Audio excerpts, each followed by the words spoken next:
en general es el más conocido en la jerga de los métodos numéricos, es como se las conoce a la función de peso, tenía las ventajas que habíamos visto en método 2.1 de lo que significaba mínimos cuadrados, que nos capturaba la tendencia, ¿sí?, de la función que estábamos tratando de buscar en su momento en método 1, que era la función modelo, a ver qué tanto ajustaba, o sea, lo que nos daba mínimos cuadrados era el mejor ajuste de esa función modelo, una recta, una parábola o lo que fuera, o sea, insisto, mínimos cuadrados no tiene límites a limitación de que sean funciones modelo, o sea, la función que vamos a tratar de buscarle los parámetros que sean lineales, sino que hay un montón de otras funciones que también son posibles, algunas son linealizables por algún cambio de variable, y algunas otras nos da un sistema no lineal, pero eso no implica que el método de mínimos cuadrados no funcione, ¿sí? Lo único que se complica un poco es resolver el tema del sistema de ecuaciones que queda no lineal. Pero bueno, básicamente eran bastante sencillos, colocación por puntos es muy simple, porque por la función delta de Dirac termina siendo la evaluación de el integrando en el punto de colocación.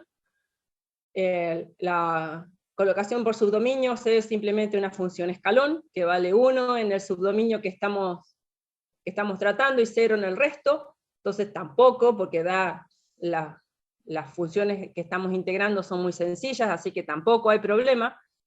Hasta ahora, digamos, lo podemos hacer rápidamente a mano. Un poco más adelante sería aconsejable que ya no integren a mano porque les va a llevar mucho tiempo y no es la idea, sino que utilicen el Scilab para obtener el valor de las integrales, ¿sí? O sea, ustedes van a tener que desarrollar a mano hasta obtener que el KLM es la integral entre 3,2 y 4,7 de A por X al cuadrado más Z más no sé qué, ¿está? Ok. Entonces, ese tipo de cosas vayan refrescándolas en el Scilab, vayan curioseándolas. Y lo último, esto no lo habíamos alcanzado a ver en la clase pasada, pero bueno, si las funciones de prueba, las NM, fueran funciones seno, ¿sí?, entonces lo que nos queda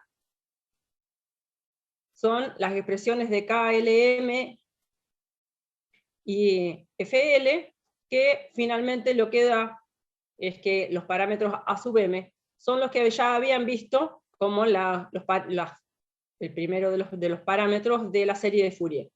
Bien, y después está el ejemplo, que es la misma función que se trató al principio, de manera que nos hicimos un invento, digamos, para poder encontrar dos ecuaciones y poder encontrar la aproximación, y aquí lo que está hecho es resolver la aproximación paramétrica utilizando estas funciones de peso, ¿sí?, colocación por puntos, colocación por subdominios, mínimos cuadrados Galerkin, ¿sí?, y después finalmente están mostradas, superpuestas, las soluciones que se obtienen utilizando las distintas funciones de peso.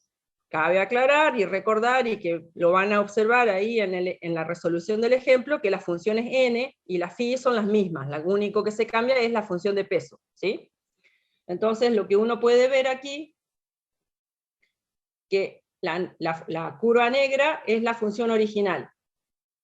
Colocación por puntos es la línea punteadita, ¿sí? Y después tenemos colocación por subdominios, la que sigue, y la roja más gordita es Galerkin, mínimos cuadrados, que están ahí todas metidas, ¿sí? Entonces, bueno, a pesar de que nuestras funciones de aproximación son muy sencillas, ahí que las voy a buscar,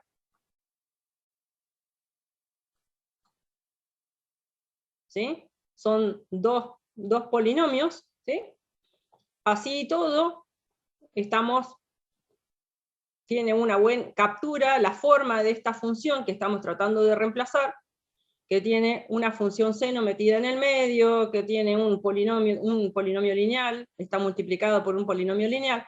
Entonces, bueno, a pesar de la sencillez de nuestras funciones de aproximación, que son estas tres, una lineal, una cuadrática y una cúbica, el método parece funcionar bastante bien, tiene buena pinta al menos, no hace cualquier cosa, o sea, cuando obtenemos la solución y las graficamos, al menos captura el cambio de curvatura que tiene, más o menos dónde se produce, o sea, ahí tenemos un tema de que nos da un corrimiento en el máximo, en el mínimo, perdón, en el mínimo, el máximo no lo captura mucho, digamos, la que uno menos esperaba que capturara el máximo es colocación por puntos, y uno dice, con la delta de Dirac, y le captura bastante bien el máximo, no así el mínimo, pero bueno, insisto, para hacer un trío de funciones tan simples, el método funciona bastante bien.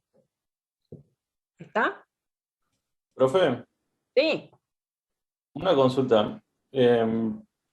¿Cómo preguntarlo? Vio que en métodos 1, cuando hacías interpolación, cuando usabas los polinomios de Lagrange o alguno de esos, Sí, cuantos más puntos usabas, a veces tenía muchas variaciones respecto del polinomio original. sí. A Porque diferencia, por ejemplo, de spline cúbicos. ¿Acá pasaría lo mismo? a ver, en este caso lo que estamos haciendo en métodos 1, cuando agregabas más puntos y la función era una función suave, a ver, vamos a ubicarnos. Supongamos que estamos en el laboratorio de física y podemos obtener la curva posición-tiempo de una pelotita que la dejamos caer desde una cierta altura, digamos de 1,20 m. ¿Ok? Entonces, vamos a tener, porque el sensor nos da 40 puntos, ¿sí? Y tardó 2 segundos en caer. Entonces, esa es una caída libre. ¿Qué forma tiene en la física, cuando vieron física 1, qué forma tiene una caída libre? Si hago posición-tiempo. ¿Qué tipo de curva describe eso? Parábola. Una parábola, ¿sí? Porque está la aceleración de la gravedad constante, uno no le dio una velocidad inicial, sino la tenía la pelotita y la soltó y la dejó caer. ¿Sí? Es una parábola. Pero tenemos 40 puntos, y sabemos que es una parábola cuadrática, lo que representa eso, ¿sí? Lo que sucede con la interpolación que vieron en métodos 1 es que si vos usás los 40 puntos, vas a tener un polinomio de grado 39. ¿Estamos? ¿Hasta ahí vamos? Sí, sí. Obviamente va a pasar por todos los puntos, pero en el medio va a ser un electrocardiograma. ¿Sí? Porque imagínate que tiene un montón de idas y vueltas, un polinomio de grado 39. Entonces, muchas veces nos pasa en ingeniería que no tenemos muy en claro cómo viene la mano del conjunto de puntos. Entonces, a veces caemos a una interpolación. ¿Por qué? ¿Por qué interpolamos? Y porque sabemos que nuestra información, los datos de esos puntos, las coordenadas de esos puntos, ¿sí? en algún sistema de referencia, sea tiempo caudal, tiempo posición, o posición en X, posición en Y, lo que sea, tenemos una forma de obtener esa información que nos hace estimarla como muy buena. O sea que prácticamente no tengo errores de medición en esos valores que estoy tratando. Entonces lo que quiero es obtener lo mejor posible. Ahora bien, entonces, ¿qué hacemos en ese caso? ¿Qué vamos a elegir? Y vamos a tratar de elegir un polinomio lo más bajo posible, ¿sí? ¿Y dónde? Y en la zona que nos interese. En general nos interesa todo y la mayoría de las veces no, en los casos de aplicación. A veces sí, a veces no. En los casos que no, y bueno, dado que ni el polinomio de Newton ni el polinomio de Lagrange nos exigen que los puntos estén ordenados, entonces lo vamos a ordenar convenientemente de modo de tener con el polinomio de menor orden, ¿sí? Tomando los puntos más cercanos a la zona de mi interés. ¿Está? Con eso vamos a tener una buena aproximación, no vamos a usar todos los puntos, vamos a obtener un polinomio de orden más bajo con un error menor en la zona de nuestro interés. Ahora bien, ¿qué pueden pasarnos en otros casos? Que es algo que nos va a pasar ahora, ¿sí? Que es que muchas veces no vamos a saber cómo vamos, digamos, lo que dijimos en la clase del lunes es que aquí vamos a resolver ecuaciones diferenciales. ¿Sí? Hasta ahora no las vimos, pero ya la semana que viene vamos a empezar con ese temita. Entonces, a veces uno no tiene idea de cómo va a ser la solución de esa ecuación diferencial porque no la puede resolver analíticamente. En algunos casos muy sencillos, cuando estamos en un dominio unidimensional y si las condiciones de contorno son simples, la puedo resolver analíticamente y puedo comparar con mi aproximación numérica, pero después ya no voy a poder hacer eso. Se me va a complicar resolverlas analíticamente. Entonces, ¿cómo hago para obtener algo que sea razonable y que me sirva? Porque lo que estoy haciendo es cuantificar una solución que estoy proponiendo a un problema, ¿sí? Como ingeniero. Entonces necesito saber qué grado de confiabilidad puedo tener en esos resultados que voy a estar obteniendo. Entonces, aquí, ahí y aquí, no vamos a tener ese problemita como tenemos siempre, ¿no? De que siempre está el error metiendo la pata, como el diablo la cola, como suelo decir, y nos genera una cierta incertidumbre acerca de la bondad de todo eso. Por eso vamos a ir paso a paso, viendo que en casos donde sí puedo obtener una solución analítica, qué tan buena es la solución que estoy obteniendo con el método, ¿ok? Como para tener una idea de cuán confiable es para los problemas de ingeniería. ¿Estamos? Y ahí vamos a venir a cuento, también vuelvo a hacer un nexo con métodos 1, cuando hacían mínimos cuadrados, que era cuando no tenían una alta confiabilidad en los datos, o sea, sabían que esos datos que ustedes tenían ahí en una planilla, tenían errores, por ejemplo, provenientes de la metodología o el instrumental con el cual fueron tomadas esas mediciones. Cosa que nos pasa siempre, ¿sí? Entonces, uno dice, bueno, tengo 40 puntos, por decir algo, tengo 40 puntos de datos, ¿voy a hacer pasar una función de un polinomio interpolante? No, porque tienen error. Entonces, ¿para qué le voy a pedir a una función que me complique la vida, que pase por todos los puntos, si esos puntos están afectados por el error de la medición? Entonces, ¿qué es lo que uno busca? Y bueno, la mejor curva que aproxime de la mejor manera posible a ese conjunto de puntos, y ahí apareció mínimos cuadrados, que también se usa en estadística, ¿sí? Entonces, aquí vamos a ver prontamente que vamos a estar en una situación similar. Lo que nos va a interesar es que nuestro método numérico nos aproxime de buena manera, o sea, al estilo de lo que está haciendo ahora residuos ponderados para aproximarnos a una función, ¿sí? A través de la interpolación paramétrica, decir, bueno, que nos capture la pinta, el aspecto, las cosas más sobresalientes de la solución de esa ecuación diferencial en mi dominio.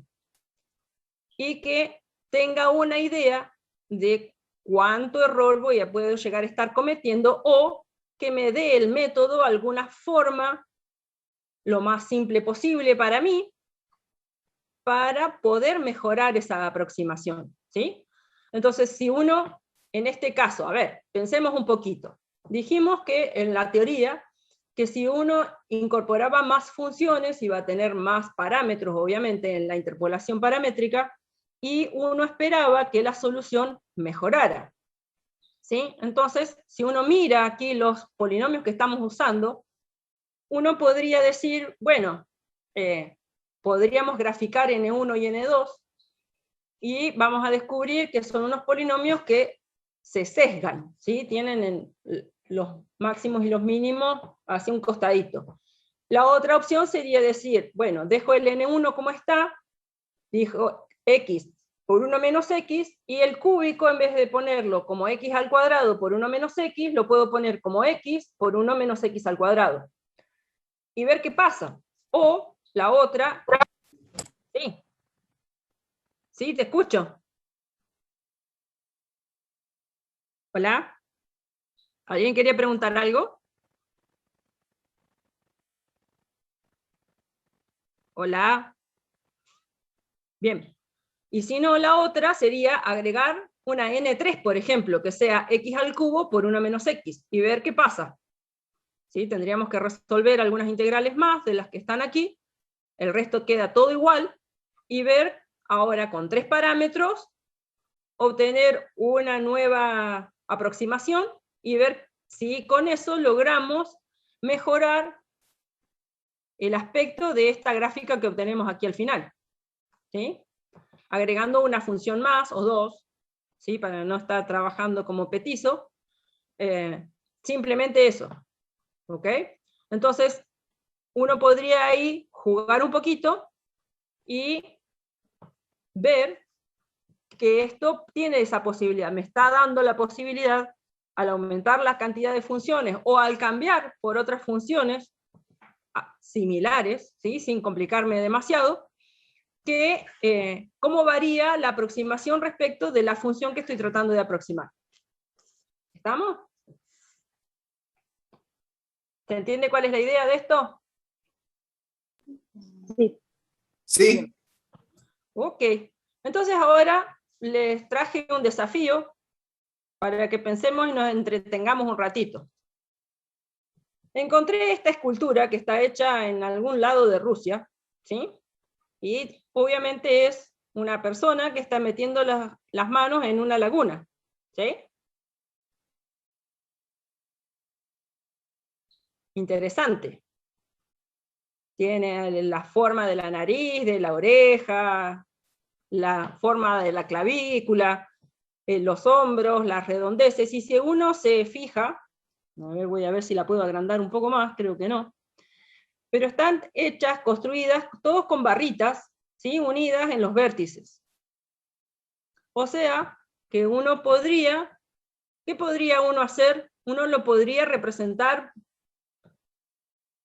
de alguna manera, utilizando esto.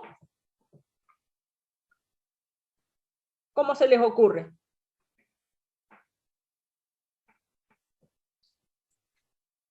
Disculpe, ¿puede volver a repetir? Que si nos fijamos, ¿la ven la escultura? ¿Se ve? Que está hecha Sí. como barrito, parece hecho con una malla. Y tiene Sí, toda la sí. forma de la persona, ¿sí? No tiene pelo, menos mal. Pero Profe, ¿la podríamos representar sumando cada barrita? lo que pregunto es, ¿qué información ustedes necesitarían para poder reproducir en un graficador, ¿sí? esta estatua? Que parece ¿Cómo varía cada línea, los puntos iniciales, puntos finales? Ajá, bien. ¿Y Yo, qué por- otra cosa se les yo ¿La ocurre? longitud de cada varilla?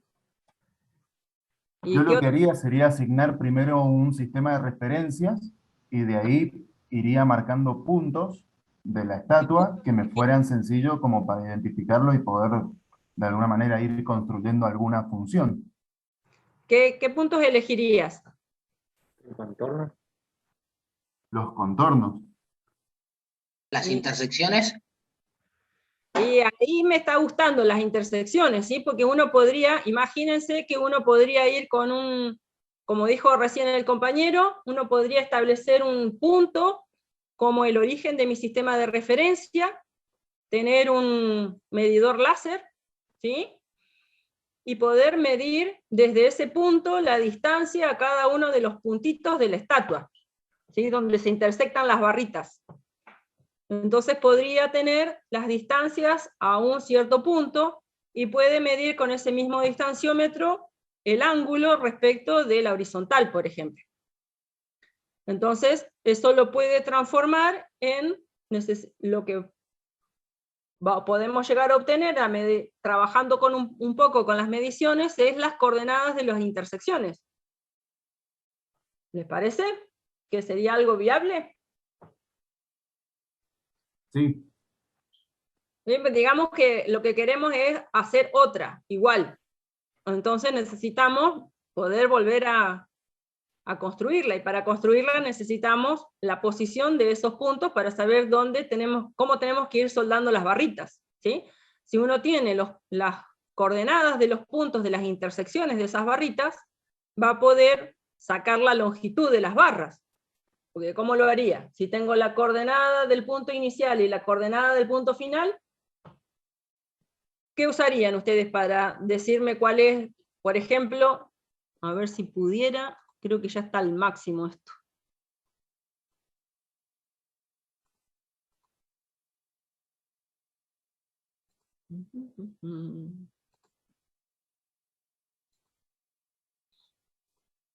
Y imaginemos dos puntos como estos.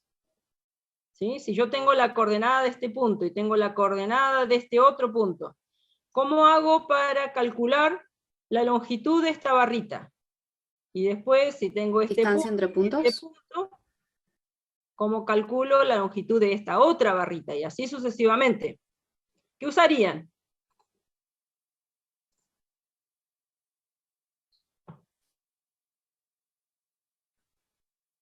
¿Cómo se les ocurre? Si yo tuviera la posibilidad de darle las coordenadas de todos estos puntos, ¿ustedes podrían calcular las longitudes de todas las barritas? Y desde un punto inicial de un sistema de referencia, trazaría como paralelogramos. Pero si tenés las coordenadas de los dos puntos, ¿cómo? Isabel? Distancia entre puntos. ¿Eh? Distancia entre Claro. puntos. La fórmula de distancia. Claro. O sea, la coordenada de un punto menos la coordenada del otro, ¿sí? Y aplicarle a eso nuestro nunca bien ponderado amigo Pitágoras, y ya estamos, ¿sí? La longitud de ese segmento. Entonces ahí ya estaríamos, ¿sí? Porque en ambos casos lo que vamos a tener son las coordenadas respecto de nuestro punto de referencia que uno tiene.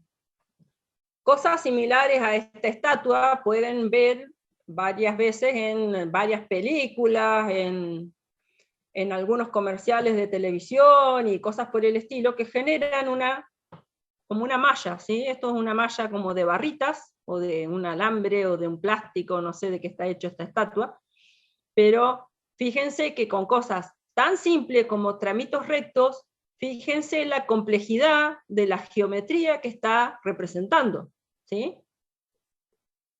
Bueno, eso es lo que nos pasa en ingeniería, que nuestros dominios suelen ser bastante complicados, ¿sí? Acá en la zona de la clavícula también tiene toda una serie de huequitos y curvas y demás, y realmente es una geometría que obviamente no se parece a nuestra maceta cilíndrica, ¿sí? Entonces, bueno, esta forma tan complicada, una de las maneras de representarla es haciendo parametrización. Parametrizamos y calculando las coordenadas de todos estos pedacitos, y es muchas veces algo simple. Muchas veces algo simple, y nos da, cuando juntamos todo, una figura tan compleja como esta. ¿Se entiende? O sea, con algo sencillo, dentro de todo es muy sencillo lo que estamos haciendo, lo que se puede obtener realmente es una geometría bastante complicada, obviamente. ¿Cuál es la diferencia fundamental entre lo que estamos ahora pensando y lo que estábamos haciendo en nuestro ejercicio? En este caso, ¿qué vamos a tener? Un montón de pedacitos, ¿sí? Nuestro dominio, que es la estatua, la superficie de la estatua, la vamos a dividir en un montón de pedacitos. Y en cada pedacito vamos a aplicar algo muy sencillo. Y cuando juntamos todas esas cosas sencillas, obtenemos la superficie de la estatua, ¿sí? Bien, esa es un poco la idea de divide y vencerás, por así decirlo, que vamos a ir viendo en el transcurso de esta materia. ¿Cuál es la diferencia fundamental entre la aproximación que se hizo recién y esto que estamos hablando? Que la primera, lo que estamos viendo por el momento como interpolación paramétrica, está en todo el dominio, o sea, tendríamos que poner un conjunto de funciones muy grande en todo este dominio tan complejo como para poder aproximar el dominio, ¿ok? La otra opción sería dividir, que es lo que estamos hablando, dividir este dominio en pedacitos pequeñitos donde las funciones que podamos utilizar para aproximar ese pedacito sean funciones muy sencillas, ¿sí? En este caso serían tramitos de recta, ¿sí? Para cada pedacito de esta malla de alambres o de barritas o cosas por el estilo. Y cuando juntamos todo eso, hacemos una geometría bien complicada. ¿Estamos? Bien, la metodología que vamos a empezar a ver, que empezó con la interpolación paramétrica, sigue con residuos ponderados, nos va a ir llevando, ¿sí?, lentamente hacia una forma donde vamos a poder resolver una ecuación diferencial en la superficie compleja, como por ejemplo de esta estatua. ¿Sí? Por eso no es trivial que yo les haya puesto la maceta cilíndrica y los elefantitos, el chanchito, y eso parece de chiste, pero no es de chiste, es de verdad verdadera. Nuestros dominios pueden ser geométricamente muy complicados, y además ahí tenemos que resolver sobre ese dominio complicado una ecuación diferencial que los rige el comportamiento. ¿Ok? Entonces imaginemos en esta estatua, ¿qué se les ocurre que le puede pasar a la pobre estatua? Con lo que ustedes vienen viendo de física.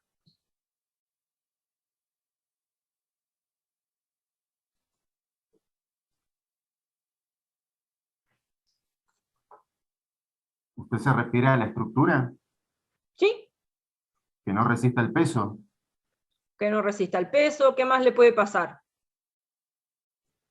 También que sea muy liviana para el contexto, que sea mucho viento, ese tipo de cosas. Que se nos salga volando la estatua porque en vez de hierro pintado está hecho de plástico, ¿sí? Nos la hicieron en una impresora 3D, qué bonito, pero se nos salió volando, ¿sí? La otra cosa es que la luz ultravioleta, la componente ultravioleta de la luz solar, nos degrade el material, ¿sí? Nos lo vaya deteriorando, se vaya deshaciendo, por así decirlo, la estatua, y en poco tiempo nos quedemos sin estatua. Que haya nieve, como ahora está pasando en la cordillera, ¿sí? Ahí hay unas nubes amenazantes por atrás de la estatua, que le nieve o le llueva o le caiga un rayo, o bueno, y el de agua, todo le puede pasar a la pobre, ¿ok? Y que le afecte el agua también, ¿no es cierto? Que afecte el agua, que suba el agua de la laguna esa y empiece a quedar hundida la estatua, bueno, puede pasarle bastante. Entonces, bueno, cada uno de esos fenómenos que la puede afectar implica resolver aparte que se puede calentar o se puede congelar, y eso también puede hacer que la estatua se deforme, ¿sí? Porque cuando uno calienta un alambre, el alambre se estira. Ahora bien, si el alambre no se puede estirar, se empieza como a querer escapar para algún lado y se nos puede deformar la estatua. Y cuando se nos enfría, se quiere acortar el alambrecito, ¿sí? O la barrita que está hecha ahí. Entonces, cuando se quiere acortar, pero las otras barritas no la dejan, entonces ahí empieza a tener problemas y puede fallar el material, ¿sí? Son cosas que uno puede jugar un ratito, qué sé yo, con un escarbadiente en casa o con un alambrecito, ¿sí? O con un clip directamente, y uno dice, bueno, lo estiro, lo aprieto, lo estiro, lo aprieto, lo doblo para un lado, lo doblo para el otro, y el alambrecito se termina rompiendo, ¿sí? Bueno, todas esas cosas tienen que ver con problemas que vienen regidos por ecuaciones diferenciales que hay que resolver en ese dominio complicado, que encima ni siquiera es lleno. ¿Le hago una consulta? Sí. Ustedes decían que, por ejemplo, nosotros tenemos esta estatua y la vamos de alguna manera a mallar. ¿Esos cuadritos tienen que ser todos iguales cuando los dividimos? Si uno se fija acá, si uno... Claro, porque yo veo que todos son iguales y, por ejemplo, si yo quisiera modelizar de alguna manera esto, no sé si esos cuadritos tendrían que ser del mismo tamaño. Mirá, acá en la estatua, en el brazo de la estatua, los cuadritos ya no son ni siquiera cuadrados, son rectángulos, y son bastante más grandes comparados con los que están, por ejemplo, en la mejilla o en la nariz. Claro. Los de la nariz ni siquiera alcanzamos a ver los cuadraditos, porque son muy chiquititos. Pero bueno, esas son cosas que van a aparecer en el método, ¿sí? Que nos va a permitir elegir zonas donde, digamos, ¿qué pasa aquí? La variación de la posición tan violenta, ¿sí? Cuando nos desplazamos en delta X, delta Y, delta Z, ¿sí? Desde un punto hasta el otro, cambian pero un poquito. En cambio, en la zona, por ejemplo, de la aleta de la nariz, cambian en poquito. Entonces, para poder representar toda la curvatura que tiene, en la boca, o en el mentón, o en la oreja, ¿sí? Entonces tengo que poner más puntitos para poner más barritas y poder, vamos a decirlo así, copiar de una manera más aproximada, de una mejor aproximación, ¿sí? Si uno piensa que el error es el valor verdadero menos el valor aproximado, lo que tengo que hacer es, para poder al aproximado acercarlo hacia el verdadero, nos vamos a ver en la obligación de poner más puntitos, más barritas, Profe, perdón. Hay Sí. alguien que tiene el micro abierto y se te entrecorta. Yo no te escucho bien. Hola. Hola. Sí, ¿hay alguien que tiene un micrófono abierto? Sí. Está metiendo ruido en la reunión. Pero bueno, esas son cosas, insisto, vuelvo a decirlo. No sé quién tiene apagado prendido el micrófono, pues está metiendo ruido. Profe, lo pueden silenciar a usted de ahí también. Usted lo puede silenciar, me parece, siendo la anfitriona. Sí, pero no me gusta hacer eso, pero bueno. Yo lo apago. Igual ya lo pagó. Bien, ya está. Entonces, bueno, retomamos. Estábamos mirando cómo varía la geometría, por ejemplo, de este tramo del brazo, ¿sí? Uno dice, bueno, si me muevo desde un punto hasta el siguiente, para un lado o para el otro, la variación de la posición del otro extremo, de esta barrita chiquitita y de esta otra un poquito más larga, vemos que la variación delta X, delta Y, delta Z es relativamente pequeña, ¿sí? Cambia, pero no es tanto, pero en el lugar de la mejilla, o de la oreja, o de la nariz, o de la parte superior del ojo, ¿sí? Cercana a la ceja, y si uno usara el mismo paso, realmente no copiaría con la suficiente aproximación esas zonas de esta estatua, ¿sí? Entonces, incluso aquí lo pueden observar, que la malla en esa zona, o sea, las barritas, la cantidad de barritas, hay mayor cantidad de barritas más pequeñitas. ¿Para qué? Para que esas variaciones que se producen en una distancia, si uno trazara una esferita alrededor de cada puntito de intersección, tendría, ¿sí?, que la variación en cualquier dirección es más importante en la zona del rostro que en la zona del brazo, ¿sí? Entonces, eso lo que nos haría es ajustar para mejorar la aproximación, reducir el tamaño, ¿sí?, de ese paso que estaríamos usando, para que el error, ¿sí?, o residuo sea menor y que realmente uno pudiera ver desde lo lejos que es una persona, ¿sí?, que tiene un rostro y que está inclinada como que va a tomar agua desde la laguna, ¿sí? Entonces, ese tipo de cosas, geometrías tan complejas como esta, son, digamos, esto obviamente algún ingeniero tuvo que hacer el cálculo de esto para que se quede ahí y que no se lo lleve el viento, no se rompa, aguante el peso, aguante la nieve y siga aguantando, porque si no se rompe. Está bien, se le habrá ocurrido a algún escultor en hacer esta figura, pero alguien la tuvo que construir, ¿sí? Y ahí seguramente algún ingeniero tuvo que haber estado metido en todo esto para que realmente esto pueda estar ahí puesto, ¿sí? Entonces, en este universo nos vamos a estar introduciendo lentamente, ¿sí? Lo que vamos a ver es lo que hay metido adentro de programas que van a resolver, insisto, una ecuación diferencial sobre un dominio tan complejo como este. ¿Sí? ¿Se entiende cuál es el objetivo? Yo tengo una duda, profe. Sí. Cuando resolvés una ecuación diferencial, por ejemplo, en este dominio, por dar un ejemplo, no sé, querés saber la presión en cada punto de la estructura esta. Sí. Vos lo que obtenés son los valores en las intersecciones y en los segmentos de esta escultura. Y eso va a depender de cómo vos modeles este dominio complicado y esa ecuación diferencial. O sea, si vos vas a modelar las barritas, lo que te va a dar es el valor de la presión en forma aproximada, obviamente, ¿sí? Pues ya consideremos que estamos aproximando el dominio, ¿ok? Y vamos a obtener sobre ese dominio una solución aproximada de la ecuación diferencial de nuestro interés.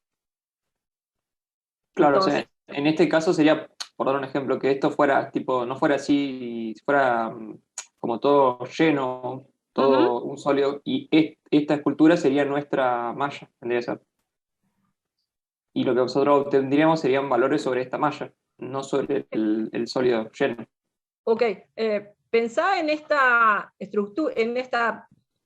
escultura como si fuera, a ver, una carpa. Una carpa es algo que tiene una superficie más o menos compleja, ¿sí? O un tanque de agua, ¿sí? Que es hueco. Y lo que a nosotros nos interesa es que la cáscara del tanque, ¿sí? No el agua que está dentro, sino la cáscara, ¿sí? Aguante. El sol, el viento, el peso del propio tanque, el peso del agua que después le pongamos adentro, o de lo que sea que le pongamos adentro. Y en el caso de la estatua, también, o sea, nos interesa si va a ser llena, bueno, que ahí después alguien va a tener que ir a ponerle algo, digamos, vidrio, digamos, un polímero, digamos, una chapa, algo para hacerla sólida, la superficie, pero la estatua va a seguir siendo hueca. Claro, ¿Okay? sí, sí. Entonces, suponete que por la ubicación que tiene la estatua le da sol de un lado pero no del otro. Entonces nos preocupa que la deformación de de un lado de la estatua, las barritas se van a querer alargar. Y del otro lado, como no le da el sol, no se van a calentar, entonces van a estar más frías. Entonces se van a querer encoger. Y entonces se nos va a deformar la estatua. Y nosotros no queremos que deje de parecerse una estatua. Entonces nos interesaría saber, por ejemplo, cuánto se va a querer contraer de un lado y alargar del otro para saber si el aspecto de la estatua va a ser todo el año igual, por ejemplo. O lo que decías recién, hay viento y quiero la presión. ¿En dónde? Y en todas las barritas. Claro, claro. ¿Sí? Y así podemos seguir preguntando, le cae un rayo porque es metálica. ¿Qué le va a pasar? ¿Se nos derrite la estatua? Y bueno, por ahí no. Por ahí no. Entonces tenemos que ver de qué material le hicieron y a ver cuánto va a conducir ese rayo para llevarlo a la tierra, que es donde está puesta la estatua. Entonces, bueno, insisto, hay muchas preguntas para resolverse con algo que uno dice, ¿qué tendrá que ver una estatua con la ingeniería? Sí, bien. ¿Sí? Por ejemplo, en esta estatua tenemos un elemento que es tridimensional. Sí. Entonces, por ejemplo, el punto del codo no es el mismo que en el corte, por ejemplo, cercano a la espalda, por decir, del otro lado. ¿Eso cómo lo vas trabajando? ¿Por cortes, por planos, intersecciones de planos, para poderlo después modelizar? Claro, pero bueno, acordate que habíamos fijado, lo dijo un compañero tuyo, o vos, no sé quién fue, que habíamos fijado un sistema de referencia. Dijimos, hacemos estación acá, medimos. Y bueno, y a veces no vamos a poder medir la estatua de un solo lugar. Vamos a tener que medir de más de un lugar y después hacer que todo eso sea compatible, digamos, porque si no nos va a quedar mitad de estatua, nos juntamos para que sea. Entonces, digamos, esto es lo interesante de pensar, es que uno puede hacer algo muy complicado, ¿sí? Porque no es algo lineal, esto está todo lleno de curvas, como es toda cosa de la naturaleza, con elementos o pequeños elementos, digamos, pequeñas barritas muy sencillas, ¿sí? Uno podría, a ver, si uno pudiera tomar de esta fotografía, lástima que no tengo de otro ángulo la fotografía, si uno pudiera hacerlo, podría construir, por ejemplo, esta estatua con alambrecitos o pedacitos de fósforos o alguna otra cosa, ¿sí? Y poder construir una estatua de estas y ponerla ahí en el medio del parque en la facultad. Y le llamaría la atención a más de uno, ¿sí? Y con algo muy, muy simple. Pero bueno, insisto, con cosas muy sencillas como estas pequeñas barritas, uno puede construir algo tan complejo como esto.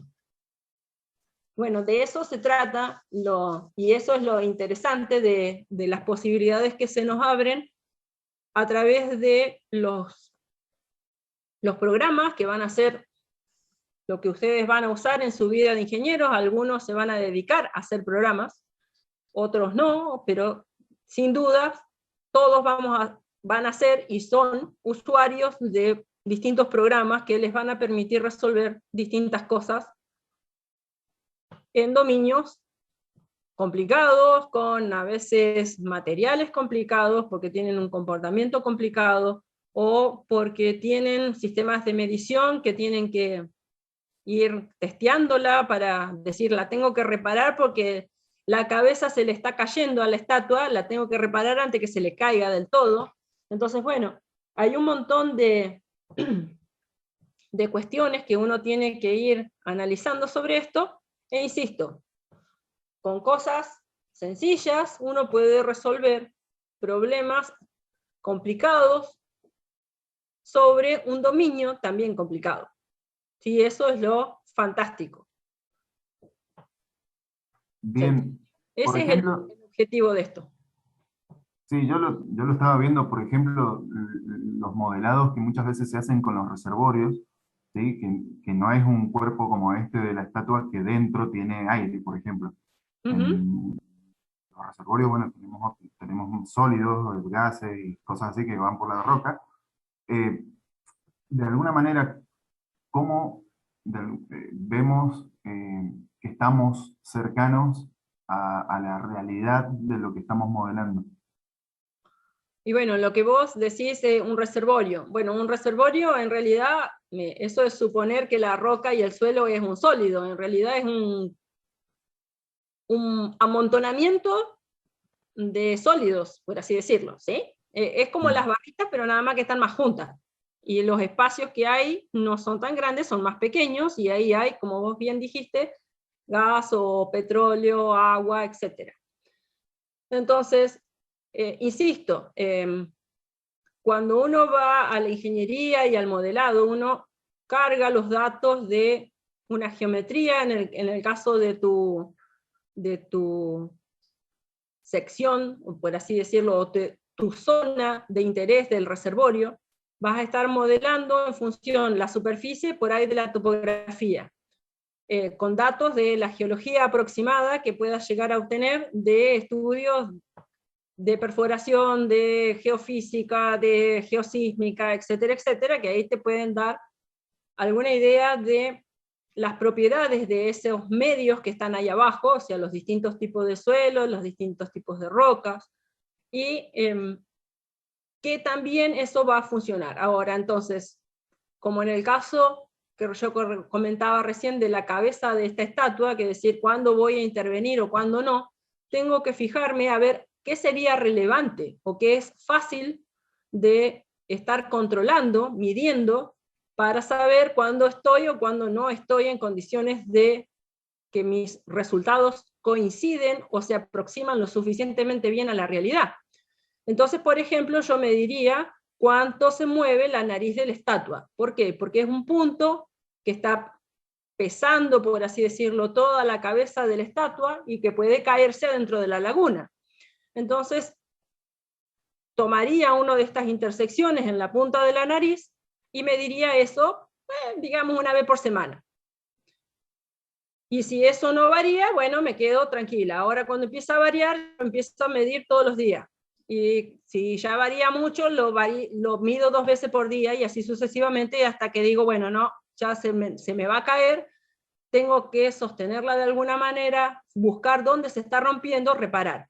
En el caso del reservorio, vos vas a tener también algún dato que vos vas a poder estar controlando, que el resultado numérico te va a decir tal cosa, y después vos vas a ir y, por ejemplo, vas a extraer una cierta cantidad de fluido de ahí. Y eso, la predicción y lo que vos efectivamente estás extrayendo, tiene que estar razonablemente en el mismo orden. O sea, por ahí la predicción numérica te dice vas a poder sacar 6. Y cuando vos vas efectivamente ahí a lo que estás sacando, te está saliendo 5,5. Bueno, no es que estoy sacando 10 y tampoco estoy sacando 1. ¿Sí? Estoy por ahí, en los alrededores. ¿Sí? Porque recuerden que todo lo que tiene que ver con aproximaciones y con métodos numéricos y demás, siempre va a estar metido con los errores, y además las mediciones también tienen errores, entonces tampoco podemos decir que coincidan al 100%, pero tienen que estar ahí, en la zona. ¿Se entiende? Sí, se entiende. ¿Quién me determina ese error con el cual yo voy a poder trabajar tranquilo? Y básicamente el problema de ingeniería y qué es lo que vos vas a tener, qué es lo que a vos te va a generar un costo, ¿sí? Porque obviamente sacar petróleo o agua o gas del subsuelo tiene un costo, ¿sí? Entonces, si vos sacás 10, cubrís los costos con lo que vendés y procesás, etcétera, etcétera, pero si sacás 1, no cubrís los costos. Entonces, cerrás el pozo. Entonces, no es que la decisión es meramente por alguna cuestión física de resolver la ecuación diferencial de Darcy en el medio, sino que es una solución de ingeniería, la aproximación de la cosa, digamos, que uno pueda llegar a hacer con métodos numéricos, es una parte de todo ese procedimiento de solución de un problema. ¿Ok? Y las decisiones en general se toman en el conjunto. Claro. Porque además, hacer un pozo también tiene un costo. O sea, no lo quiero abandonar, porque me costó mucho esfuerzo y dinero hacer el pozo. Entonces quiero que ese pozo me permita recuperar la inversión de haberlo hecho y de lo que del dinero que yo tengo que poner para que la bomba funcione y saque el fluido de ahí. Pero bueno, eso es una relación de balance de todo el problema, ¿sí? Gracias. De nada. Bien, espero que con este ejemplo que se suma a los chanchitos y al chanchito y a los elefantes y esas otras macetas raras, vayan